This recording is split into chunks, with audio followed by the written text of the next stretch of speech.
Well, amazing atheist, since you asked, I do have two cop stories to share with you. I have no idea which one came first, so I'll talk about what I think to be the most boring one first. First is about my first, don't you love how I'm using first so many times? And so far, only arrest. It was a Friday and also my brother's birthday. I came home and took off my pants like I always do when I come home from a long and trying day.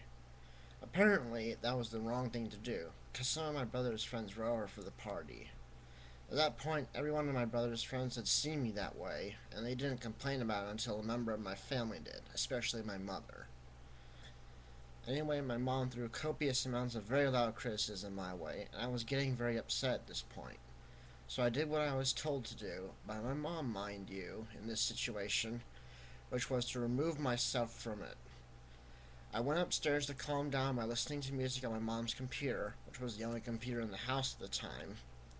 No more than 2 minutes later, my mom stormed in, yelled obscenities at me, and struck me.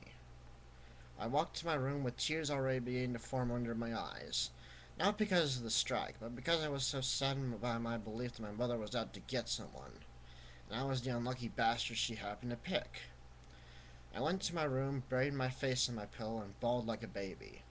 During this time, I usually break down the situation and figure out if I should apologize or not for what I did. I examined my day, which was by all accounts terrible, my actions during the situation, which were not all that unreasonable, and the actions of others during the situation, which were cruel and unethical. The more I thought about these things, the angrier I got. Eventually, I was so angry I punched a hole in my bedroom wall. As if she was waiting for something like this to happen, my mother immediately stormed into my room. When I say immediately, I mean I didn't hear any footsteps coming to my door at all, and declared that she wasn't done with me.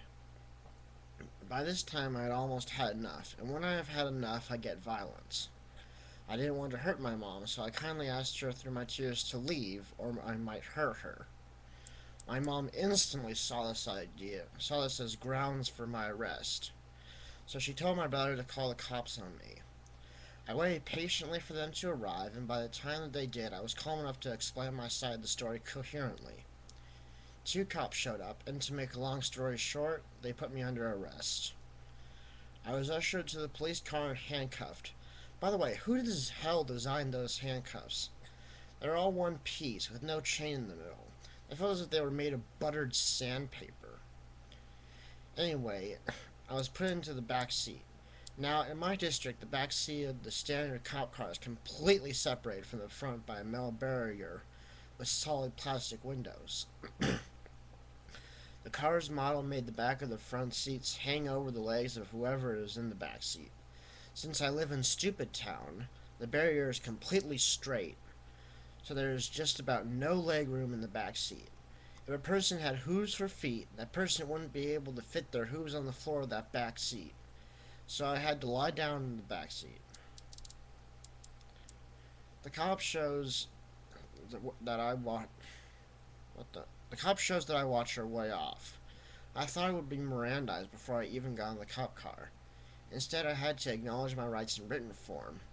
By written form, I mean that I was given a piece of paper that had a list of my Miranda rights in the form of questions with check boxes next to them. And at the bottom, I had to sign my name twice. I also had no idea that paperwork took so long. I was in the only occupied holding cell for 45 minutes. I had a hunch that my arrest interrupted the station's nightly coffee and donut party. On my way back to the car, I asked if the cop could loosen my handcuffs, which were making my hands feel as if they were full of sand. What was I thinking? Of course he said no. I was taken over to what I thought to be a courthouse, where the cop gave the clerk my passport to jail. On my way to juvenile hall, since I was 17 at the time, I asked the cop what I was being arrested for.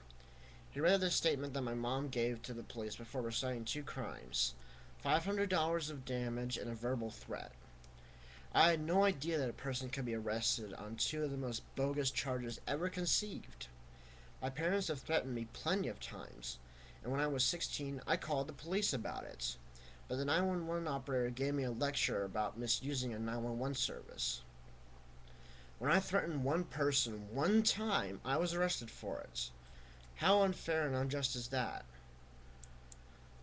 Second, $500 worth of damage? How could you arrest someone for that? I'd accept the arrest if I destroyed a few $1,000s worth of property, because after all, that's pretty bad. But $500? That's nothing. It's easily replaceable by anyone that can afford to live almost anywhere in this country. I'll discuss what happened during my time in jail in a later video because I want to make time for my second cop story. So if you want to hear about the shit I went through there, you'll have to wait. The second cop story is about my dad's questioning. It was about 9 a.m. when the bullhorn went off. I was asleep before then because it was summer and therefore I didn't have school that day. Anyway, the cop with the bullhorn ordered that my dad come out with his hands on his head, and then, almost as if to purposely contradict that statement, the same cop assured my dad that he had not done anything wrong. Because you know that sometimes when a cop shows up, everything is fine. Now, my bedroom is at the front of the house, so I was the only one who was hearing this. So I got dressed, because who wants to see me naked? Woke my dad up, who jumped out of bed as if it was on fire, and went downstairs to let the cops swarm in before they had a chance to break the door down.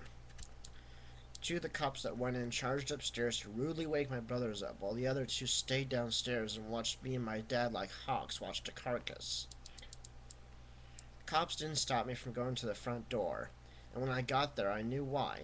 Police cruisers were parked bumper to bumper as far down the street as I could see.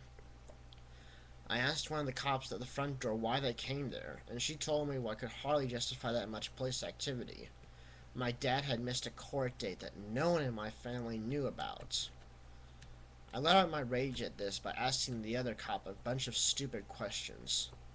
My favorite was, have you ever run into a mini turret during a raid like this?